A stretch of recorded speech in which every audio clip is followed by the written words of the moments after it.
every 4 to 5 years, irrespective of how well we are doing, I take a step back and then start looking at where is the world going and what are the risks that we are facing, what are the opportunities that are ahead of us.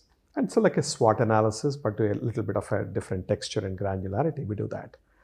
So the last time around, I believe this was around 2016, when I was doing that exercise, what I suddenly felt, it was an aha moment for me. I said, my God, marketing today has got so many risks. You have got brand disintermediation risk. You have got brand IP risk. You have got financial risk. You have got competitive risk. You got data security risk. You got cybersecurity threats, not only affecting your data, but also consumers' privacy. You got legal systems around the world, and they're incredibly complex. And even in some states within the United States itself, one state has a different set of rules than the other states. So you got a compliance risk. If you start combining all these risks, you really need a risk management function. So I asked my CFO at that time, I said, hey, Ellen, can you just actually put all these in a heat map? What the heat map is basically on a two-dimensional graph. On one hand, you say, what is the probability that a particular risk will materialize? And on the other axis, if the probability does happen, what is the level of impact on the business? So when you have the two of these together, at one look, oh my God, these are the 3 things or 5 things that I have to really focus on. These things I have to keep an eye on, but I don't have to be paranoid about them on a day-to-day basis. When we started doing that, then I said, look, this requires more than just an annual exercise or even once in 6 months. This is something we have to manage as an intrinsic function within marketing. So what I did is I asked her to become my first chief risk officer for marketing. So she sits within marketing and assesses all the risks of what marketing as a function we face in the context of Mastercard, the company.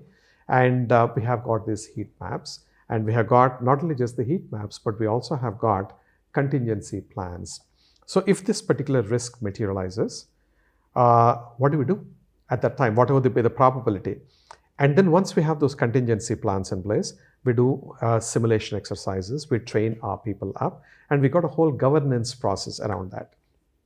Thank God we did it, because we put all the building blocks, and one of the things we envisaged as a potential situation was, there might be some massive war, or there might be a natural disaster like floods or whatever, big floods or big earthquakes.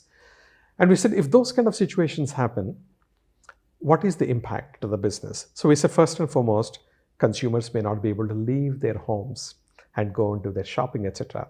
Today they can do shopping online. At that time, this was in 2016.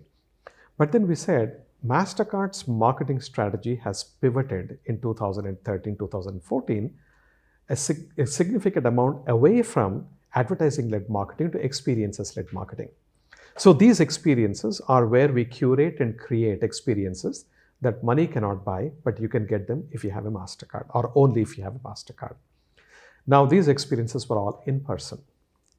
Now, we said, in a situation where people are not able to go outside their home, how do we make these experiences, and how do we do them at scale around the world? And we put some building blocks. We said we should pivot to digital experiences. But digital experiences can be mundane, bland, and inane. Then will not be priceless. So we need to rethink what is priceless in the context of digital execution. And we had put together a bunch of those propositions. Thank God we did it. While we did not predict this pandemic from happening, this coronavirus and all that, the consequences were similar, but the scale was unimaginably big. But thank God, because we had the building blocks, we immediately pivoted to digital experiences. And what we then started discovering is digital experiences are very efficient. They will not be as impactful as you being there in person, meeting a celebrity like Leo Messi or whoever it is. But the next best thing is Leo Messi is there on a call with you on a Zoom call, which is the next best thing. And he's addressing you by your name, he's talking with you, etc. So we started doing these at scale, these digital experiences, and that has been hugely helpful. So I believe, again, we are the first, and maybe even now, we are the only marketing department in the world of any company where we have risk management and all these good heat maps and everything embedded within marketing as a function.